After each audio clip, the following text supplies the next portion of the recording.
धार्मिक विधी न करताही विषय मिळतात, प्रत्येकाला मिळतात. मूर्खातला मूर्ख माणूस असू द्या, गरीब मनुष्य असू द्या, त्याचं लग्न होतात. श्रीमंताचं लग्न झालं म्हणून कौतुक करू नका. सगळ्यांचे लग्न होतात, सगळ्यांना मुलं बाळं होतात. तुम्ही तर मनुष्य आहात. पशुपक्ष्यांची सुद्धा संतान परंपरा आहे. पुरुषार्थ नाही. निसर्ग तुमचा वापर करतोय, सृष्टी तुमच्या माध्यमातून चालवतोय, तुमचं कर्तृत्व नाही आहे. जर तुमचं कर्तृत्व असतं तर ज्यांना मुलं होत नाही, ज्यांना काही समस्या आहेत मेडिकलच्या, त्या समस्या निर्माण झाल्या नसत्या. पुरुषार्थाचा विषय नाही, हा निसर्गाचा विषय आहे. म्हणून तत्वज्ञान मोठं, देव मोठा का धर्म मोठा, इथे ज्ञान म्हटलेले. म्हणून तुम्ही पूर्ण हरिपाठामध्ये पहा, ज्ञानाला महत्त्व दिलेले आहे. आणि ज्ञानाचंच नाव देव आहे. देवाची द्वारी म्हणजे ज्ञानाच्या द्वारामध्ये.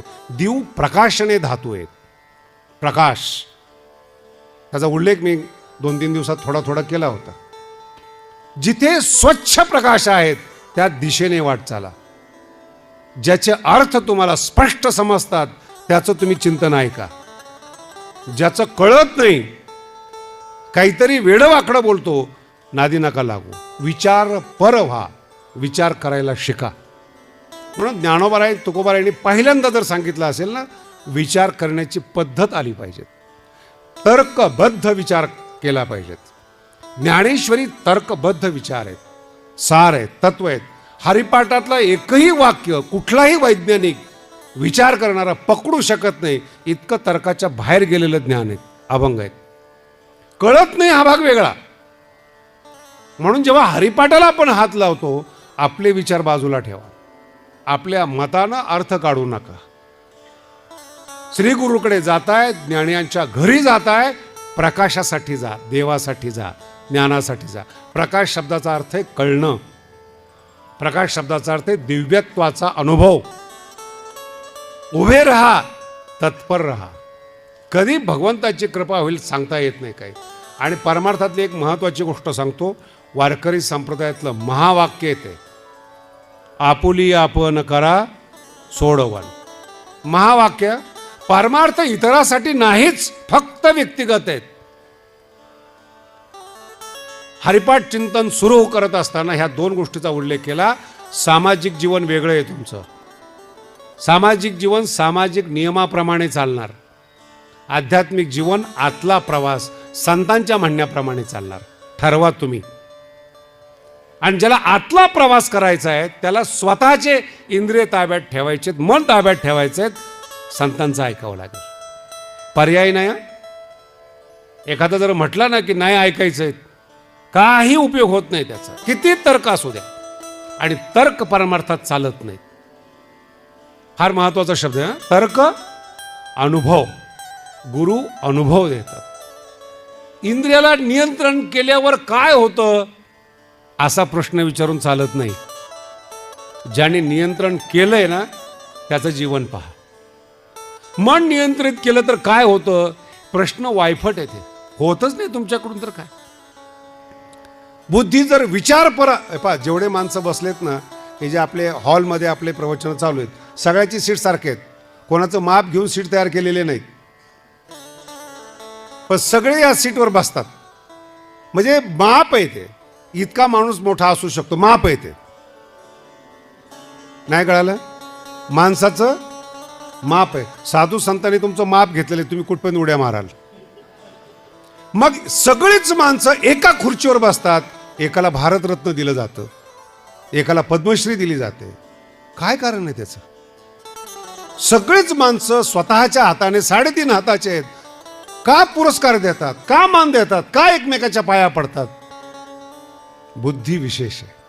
म्हणजे काय, काल सांगितलं तुम्हाला, बुद्धी विशेष आहे. परिश्रम केलेत, सामाजिक परिश्रम असतील, वैद्यकीय परिश्रम असतील, अध्यात्मातले परिश्रम, कुठलेही परिश्रम केलेले असतील, विशेष कार्य केलेले आहेत. सर्वसामान्य लोक जे जगतात त्याच्या अतिरिक्त विशेष आहे, म्हणून पुरस्कार आहे.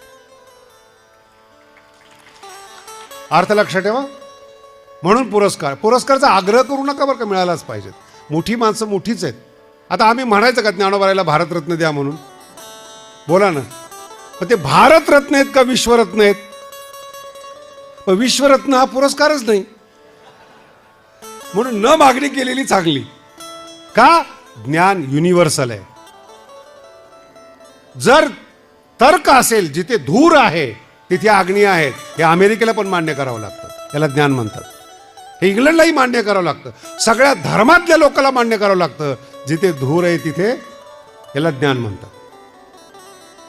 आता पुढचा टप्पा महत्वाचा आहे बरं का. हे जे खरं ज्ञान आहेत हे मुळात सांगणाऱ्याला कळतं का नाही हा विषय आहे.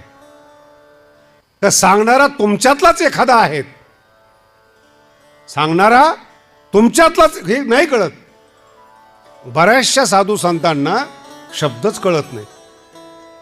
बऱ्याचशा साधू संतांना शब्द, आणि ज्यांना शब्द कळतात ते साधू संत नाहीत. प्राध्यापक आहेत, विद्यापीठी शिकवणारे आहेत, ते शिकवतात. त्या शिकवण्याशी आपल्या जीवनाचा काही संबंध नाही.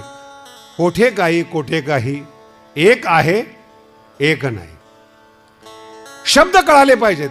आणि एक लक्षात ठेवा, परमार्थात ही जे 2 लक्षणं केलेली आहेत ना ज्ञानोबारायांनी, गुरु शिकलेला असावा, फार महत्वाचं लक्षण आहे बरं का. जर गुरुला शिकवायची पाळी आली ना, तर शिष्याने समजून घ्या की आपण गुरुपेक्षा जास्त ज्ञानी आहोत. बऱ्याचशा गुरूंना शिष्य मोठे करतात. नाही कळालं? बऱ्याचशा गुरूंना शिष्य मोठे करतात, आमचे गुरु मोठे. आणि मी बरेचसे संत पण असे पाहिलेत, राजकारणी लोकांनी त्यांना मोठं केलेलं आहे. जे मोठे मोठे खेळाडू जातात, नट जातात, राजकारणी एखाद्या साधूच्या दर्शनाला जातात, जगामध्ये लगेच प्रचार, आमका गेला म्हणून आपण गेलं पाहिजेत, आमका गेला म्हणून. अरे त्याला काहीच मिळालं नाही, हे त्यांनी सांगितलंच नाही. तो फक्त येण्यासाठी पैसे घेऊन गेला. नाही कळालं? तो आला, त्याला काही मिळालं नाही, तो पहिलाच संपन्न आहे, पहिलंच त्याला मिळालेलं आहे. महत्व वाढवायचं आहे म्हणून तो आला. आणि या महत्वाच्या नादात जर तुम्ही तुमचं आयुष्य दिलं, तुम्ही तुमची सोडवणूक करून घेणार नाही. सोडवणूक शब्द विसरू नका.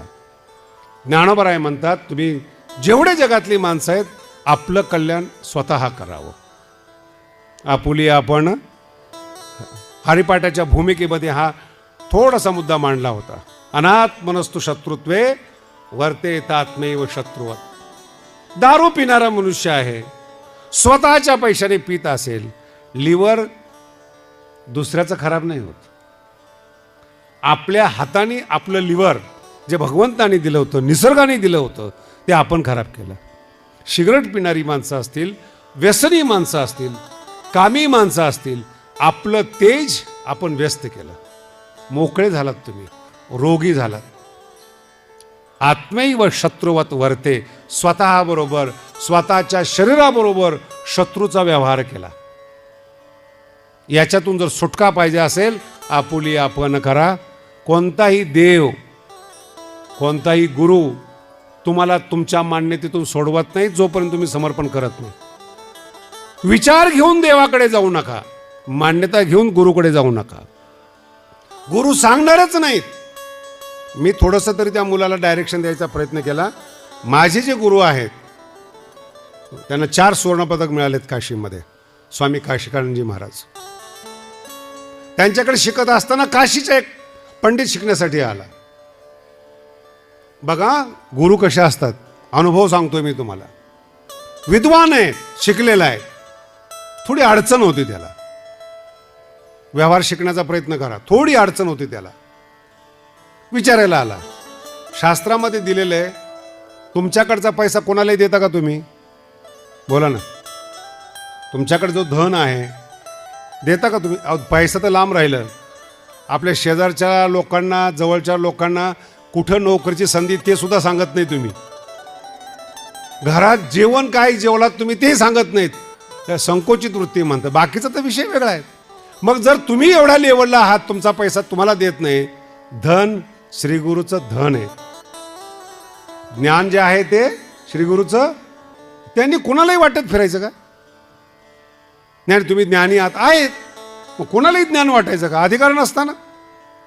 त्या पंडितामध्ये थोडीशी उर्मटता होती, थोडासा अहंकार होता.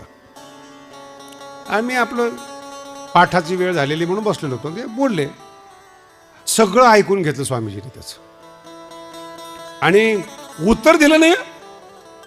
शब्द लक्षात ठेव, उत्तर दिलं नाही. आणि स्वामीजींचा स्वभाव फार शांत होता. ते सांगितलं, आप कितना पढ़े हैं, आपका अध्ययन देखकर ऐसा लगता है आपके जैसे पढ़ना चाहिए. समोरून काशून आलेला माणूस प्रसन्न झाला. त्याला हेच कळलं नाही की आपल्याला उत्तर मिळालं नाही. तरी स्वामीचं दर्शन घेतलं आणि खाली जाऊन बसला. मला म्हणे चाय दे दो. कशासाठी आला होता तो? ज्ञानासाठी. काय घेऊन चालला कळतंय तुम्हाला? असे किती लोक रोज फसवतात. तुम्ही ज्यांच्या ज्यांच्या दारात जातात ते देवाची मग दारात उभं राहताना विचार करा ते देतात काय? आश्वासन देतात का चहा देतात? आश्वासन शब्दाचा अर्थ माहिती? मराठीमध्ये म्हण आहे, नुसता घोड्यावर बसवला. घोड्यावर बसवला म्हणजे अश्व आसन. हे जरा संस्कृत मधला शब्द आहे आश्वासन. आणि याला मराठीतून काय म्हणतात? म्हणून नेहमी जनतेला कुठे बसवतात? काय देतात ते? आश्वासन देतात का काय? वचनपूर्ती हा प्रश्नच नसतो. हे समजून घ्या. आपुली आपण करा सोडवून. खाली चहा घेऊन गेलो मी. हा टप्पा महत्वाचा आहे. गुरूंचा टप्पा नाही, तिथे नेहमीच करतात. चहा वगैरे दिला. मला म्हणे आपके जो गुरुजी आहेत बहुत अच्छे. मैंने कहा वो तो है, हम तो पढ़ते हैं. अरे नहीं, उनकी उदारता, उनकी विशालता, उनकी प्रतिभा देख के ऐसा लगता है ये भास्कर आहेत, सूर्य आहेत. मैं म्हणलं वो तो है, बहुत अच्छा लगा आके. चहा वगैरे घेतला, निघून गेला. मी स्वामीजीला विचारलं, स्वामीजी जो उन्होंने पूछा था वो तो आपने जवाब दिया ही नहीं. बोले उसने कहा जवाब मांगा है. वो कितना पढ़ा है वो दिखाने के लिए आया है, ज्ञान के लिए नहीं आया है. हे तुमचं जीवन आहे. लग्न समारंभामध्ये तुम्ही जाता, तुम्हाला दाखवायला तुम्ही जाता. एखादं भाषण देता, तुमचं ज्ञान दाखवता, अज्ञान झाकता. आपल्याला कळत नाही, आपल्यात दोष आहे, आपल्यात उणीव आहेत. त्या उणीवीची आपल्याला लाज वाटते, त्या उणीवा झाकता तुम्ही. आणि जखम जर झाकली ना, शब्द लक्षात, उणीवा लपवू नका. गुरु पुढे उघड करा. हे कळत नाही, औषध लावतील, चिघळणार नाही ती. आपल्या हातानं आत्मैव शत्रुवत्वर कळत नाही, पण आमच्याकडे एवढं ज्ञान आहे म्हणून दाखवतात. तुम्ही अज्ञानी राहता. जर तुम्ही ज्ञानी आहात, आला कशाला? काय कारण आहे येण्याचं? फार महत्वाचा विषय बरं. मान्यता समजून घ्या काय आहे ते. मान्यता कशाला? म्हणून कोरे होऊन जा. अनुभवासाठी जा, ज्ञानासाठी जा. जी चुकीची द्वैताची मान्यता बसलेली ती घालवा. नाही महाराज, ते ज्ञानी लोक नीट बोलत नाही. ते नीट बोलत नाही का नीट बोलतात? तू सांगणारा कोण आहे? ज्ञानी लोकांनी कसं वागावं कोण सांगणार आहे? धार्मिक चांगला वागतो, ज्ञान नाहीये. शब्द कोरून ठेवा. धार्मिक चांगले वागतात, नित्य नियमाने वागतात, कठोर परिश्रम करतात, ज्ञान नाहीये. जे ज्ञानी आहेत, ज्ञान देत नाहीत ते. ज्ञानेश्वरीमध्ये फार सुंदर ओव्या आहेत बरं ज्ञानी लोकांबद्दल. वाचस्पतीचेनी पाडे, सर्वज्ञता तरी जोडे, वेडवे माझी दडे महिमे भेने. लोकात आपली कीर्ती होईल म्हणून ज्ञान सांगत नाहीत. ज्ञान लपवून ठेवतात. का? लोक मागं लागतील. नाही कळालं? आणि ज्यांच्या ज्यांच्या साधूच्या मागे लोक लागले, त्या लोकांनी त्या साधूची काय अवस्था केली हे सांगण्यासारखं नाहीये. शिष्य असावेत, माणसं मागे नसावेत. कळालं तुम्हाला? शिष्य असावेत, कृतार्थ होणारे शिष्य असावेत, उद्धारासाठी येणारे शिष्य असावेत, मान्यतेसाठी आशीर्वादासाठी शिष्य नसावेत. आणि एकदा ही माशासारखी माणसं मागे लागले ना, कधी कधी साधूला सुद्धा नसलेल्या साधूला साधू असल्याचा भास होतो. याच्याकरता नाथ महाराजांचं स्वतंत्र प्रकरण आहे, त्याचं नाव आहे चिरंजीव पद. 400 वर्षापूर्वीच आहे आणि वर्तमान काळात ते सत्यतेने लागू होतं. ज्ञानी आहेत, मग ज्ञानी बोलत नाही का? ज्ञानोबांच्या काही काही ओव्या समजत नाहीत बरं का. ज्ञानोबांची ओवी, ज्ञानी जेव्हा बोलतो ना तो आकाशाला बोलतो, गगनासी बोलो आवडे. ज्ञानी आकाशाला बोलतो. मला एकाने विचारलं माऊलीने असं का लिहिलं? म्हणलं माऊलीला विचार. नाही पण कळत नाही. अरे अभ्यास कर, ओव्या तुझ्याबरोबर बोलतील. महाराष्ट्राला माझी विनंती आहे, ओवीवर बोलू नका, ओवीचं बोलणं ऐका, कल्याण होईल.